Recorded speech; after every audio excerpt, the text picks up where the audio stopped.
Assalamualaikum warahmatullahi wabarakatuh. Sunnah Rasul. Apa itu sunnah Rasul?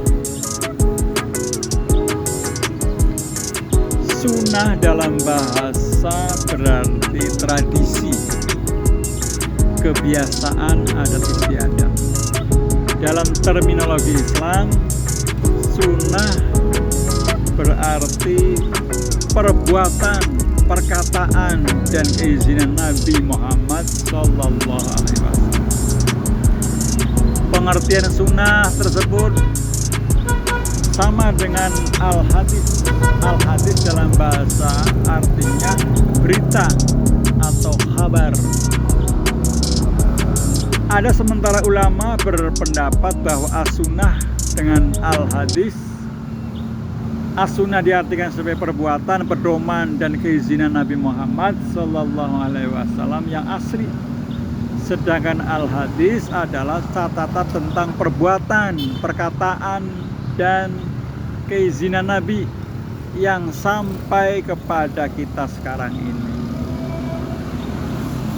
Oleh karena itu, semua adalah sumber-sumber dan hukum pedoman hidup setiap muslim. Tetapi tidak semua hadis pasti menjadi sumber hukum dan sumber pedoman hidup. Sebab ternyata ada hadis yang makbul, dapat diterima, dan ada hadis yang mardud, tidak boleh diterima. Namun demikian, hendaklah jika diakui bahwa terminologi ilmu Islam antara al-hadis dan as-sunnah sudah dianggap identik. Dalam pembicaraan tentang as-sunnah, maka sering ditemukan perkataan sunnatullah.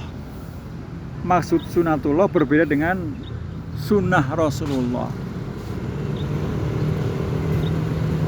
Sunnatullah adalah ketentuan Allah, yaitu hukum-hukum yang berlaku bagi alam sebagai hukum objektif yang pasti. Seperti hukum bahwa setiap benda yang dilempar ke atas dalam ketinggian tertentu pasti mendapatkan daya tarik bumi. Itu disebut sunnatullah. Salah satu jenis sunnatullah adalah sabda-sabda Nabi. Al-Quran adalah wahyu Allah yang isi dan redaksinya bukan dari Nabi, dan beliau hanya bertugas menghafal dan menyampaikan. Macam-macam sunnah. Sunnah atau al-hadis dapat dibagi menjadi bermacam-macam. Ditinjau dari segi bentuknya, ada fi'il, yaitu perkataan Nabi, ya.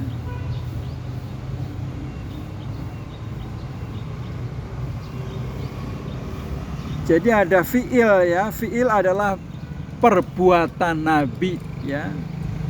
Fi'il adalah perbuatan Nabi. Qauli adalah perkataan Nabi, ya. Qauli itu adalah perkataan Nabi. Takriri adalah keizinan Nabi, yang artinya perbuatan para sahabat yang disaksikan oleh Nabi, dan perbuatan tersebut tidak ditegur. Yang kedua, ditinjau dari segi jumlah orang yang menyampaikannya. Ada mutawatir, ya. Mutawatir itu adalah hadis yang diriwayatkan oleh orang banyak, yang menurut akal tidak mungkin mereka bersepakat, ya, bersepakat dusta, serta disampaikan melalui jalan indera. Jadi banyak orang, ya, yang menurut akal tidak mungkin mereka bersepakat dusta, artinya benar semuanya. Yang kedua adalah masyhur, yaitu hadis yang diriwayatkan oleh orang banyak kepada orang banyak, tetapi tidak sampai kepada derajat mutawatir. baik karena jumlahnya maupun karena tidak dengan indra. Yang selanjutnya adalah ahad, yaitu hadis yang diriwayatkan oleh seorang atau lebih yang tidak sampai kepada tingkat masyhur maupun mutawatir.